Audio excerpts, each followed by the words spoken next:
तो यहाँ पर हमको देखना है कि बहुपद का गुणांक क्या है। अभी हमने क्या देखा, अभी देखा बहुपद का पद क्या होता है। तो पद के बारे में तुम्हारे दिमाग में कोई कंफ्यूजन नहीं होना चाहिए, है ना, होगा भी नहीं, ये हम मान के चल रहे। हमको देखना है बहुपद का गुणांक क्या होता है। अगर हम बहुपद के गुणांक की बात करें तो ये पदों में डील करता है।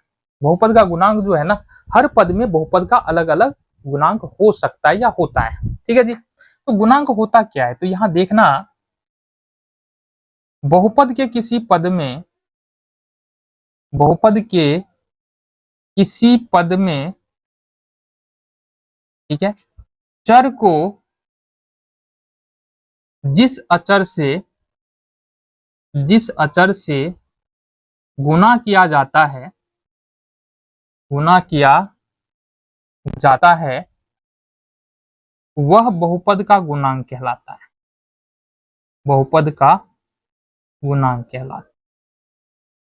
ठीक है। अब देखो, सबसे पहली बात समझो यह बात, ये डिफिनेशन तुम्हारी बुक का है ही नहीं, किसी बुक में मिलेगा भी नहीं। तो ये अपना डिफिनेशन है, जो हमने देखा है वही बताया है, जो होता है रियलिटी में बहुपद का गुणांक जो होता है वही बताया है। ठीक है। उदाहरण से समझते हुए चलेंगे, उदाहरण से समझेंगे होता क्या है। चल उदाहरण देखो, यहाँ पर हमारे पास पहले नंबर का उदाहरण है 2x+3।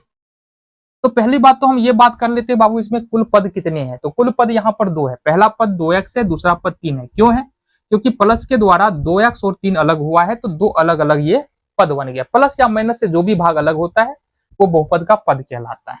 अब गुणांक क्या है, क्या कहा हमने डिफिनेशन में, हमने कहा कि बहुपद के किसी पद में चर को जिससे गुना किया गया, चर मतलब हुआ, अभी तो जनरली पढ़ रहे हैं ना, तो अंग्रेजी का अक्षर ही आएगा, A to Z अक्षर ही आने वाला है हमारे पास चर। तो हम ये क्यों ना बोले कि अंग्रेजी के अक्षर को जिस भी संख्या से गुना किया गया है उसको हम लोग क्या बोलेंगे, उसको हम लोग बोलेंगे बहुपद का गुना।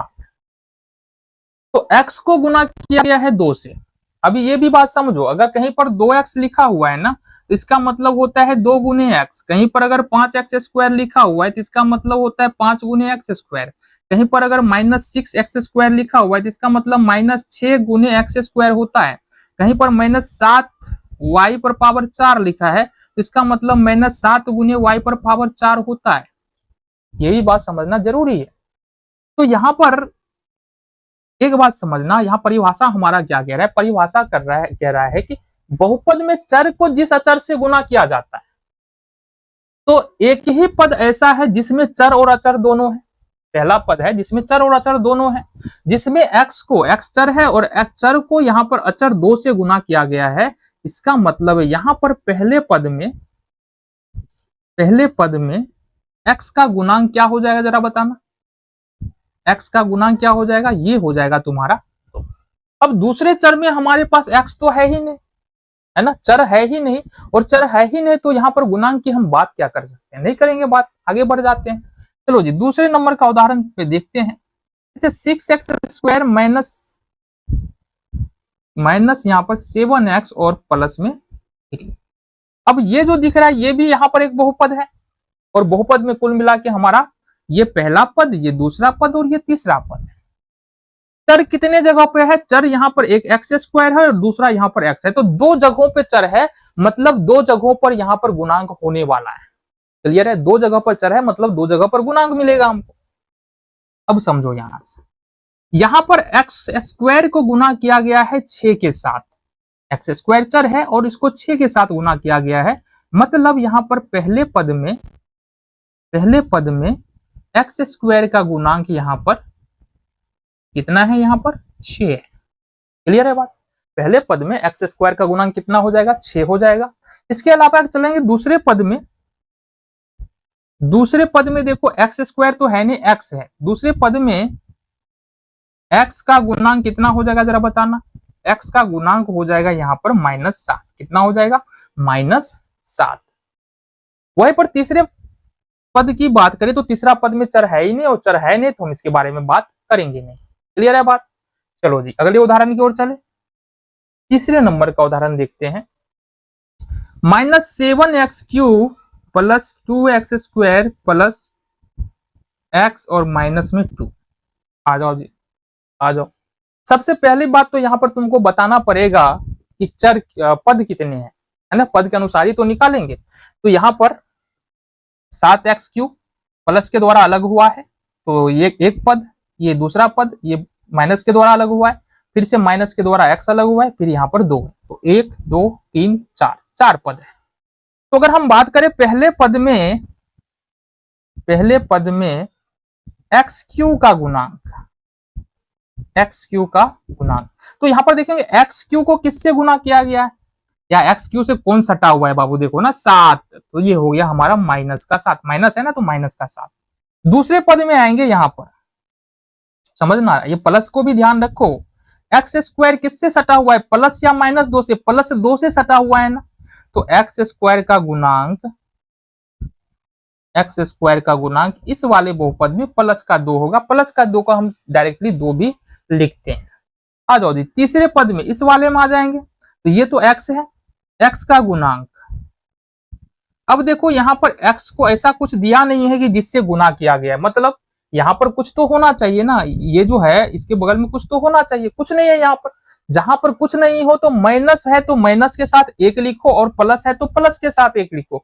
इसका मतलब यहाँ पर क्या लिख सकते हैं, माइनस का 1, x का गुणांक क्या होगा, माइनस का 1, और इसका गुणांक यहाँ पर तो क्योंकि चर ही नहीं है तो गुणांक यहाँ पर हम लोग नहीं लिखेंगे। क्लियर है बात, आगे बढ़ते हैं, आगे देखते हैं तीसरा, चौथे नंबर का प्रश्न।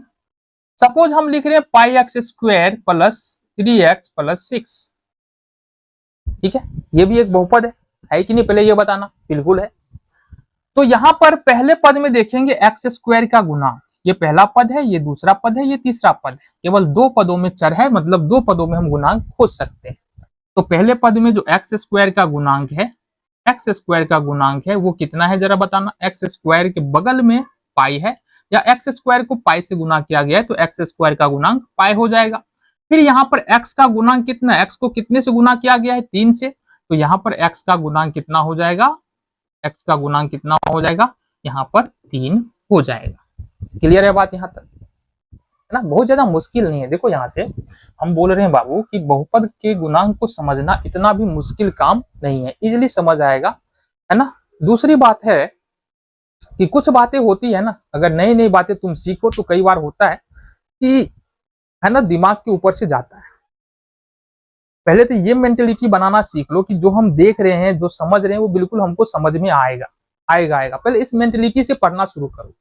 बुक में कुछ लिखा हुआ है तो मेरे समझ में आएगा वो, है ना, कोशिश करेंगे आएगा, जरूर समझ में आएगा ना। पहले मेंटेलिटी हमको चेंज करना पड़ेगा कि समझ में नहीं आ रहा है, बिल्कुल समझ में आएगा, थोड़ा सा मेहनत करने की जरूरत है, ठीक है। 5वें नंबर में उदाहरण पे चलते हैं। सपोज हम यहाँ पर लिखे -3/2 x² प्लस √3x और प्लस 6। अब ये भी एक बहुपद है। इस बहुपद में अगर हम बात करें कितने पद है, तो कुल मिला के यहाँ पर यहाँ से यहाँ तक एक पद होगा, ये दूसरा पद है, और ये हमारा जो 6 दिख रहा है ये हमारा कौन सा पद है, तीसरा पद है। तो अगर हम बात करें पहले पद के अंदर में x² को किससे गुना किया गया है, -3/2 से, तो यहाँ पर x² का गुणांक कितना होगा, x² का गुणांक हो जाएगा माइनस में 3/2। उसके बाद अगर हम बात करें यहाँ पर x का गुणांक कितना होगा, तो x को गुना किया गया है √3 से, इसका मतलब x का जो गुणांक होगा, यहाँ पर x का जो गुणांक होगा वो √3 होगा, और 6 अकेला है, अचर संख्या, मतलब इसमें कोई गुणांक खोजने की संभावना ही नहीं है। क्लियर है बात। तो तुमको यहाँ से समझ में आ गया होगा कि बहुपद का गुणांक क्या होता है। तभी क्या क्या देखा हमने, बहुपद का पद क्या होता है, देन देखा हमने बहुपद का गुणांक क्या होता है। अब फाइनली हम चलते हैं, देखते हैं कि बहुपद का घात क्या होता है।